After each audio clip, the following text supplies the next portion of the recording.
Na lozam-pifamoivoizana indray kosa dia tsy aparbe ny maraina teo antony nahatonga ny fitohanan'ny fiarakodia izay tsisy teny amin'iny faritra iny raha nitsikaritra tsy nisy ny ainana fohy saingy vehivavy roa kosa ny voatery nahiditra hopitaly noho ny ratra nahazo azy ireo. Fiarakaretsaka R12 iray no simba ny kapô sy ny parachoc avy etỳ aloha vokatry ny fifandonana teo aminy sy ny fiara tsy mataho-dalana fotsifotsy iray androany tokony ho tamin'ny 1:30 ora sasany atoandro teto Aparbe. Ny mpamily ny fiarana olom-panjakana iray sy ny mpamily ny fiara fitateram-bahoaka iray izay nijanona teto amin'ny topo fiantsonan'ny fiara teto Aparbe izay nifamaly moa no nitarika ny fitohanan'ny fiarakodia tetỳ an-toerana.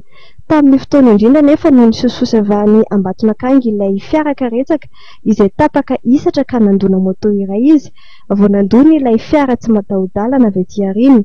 Tsy dia nahitana fahasimbana firy moa ilay fiara tsy mataho-dalana raha ny hita teny an-toerana. Ny fisian'ity tranga ity dia nitarika ny fitohanan'ny fiara goavana teto Aparbe sy ny manodidina azy ka tamin'ny 12 ora teo eo vao niverina ny fifamoivoizana avy etỳ an-toerana.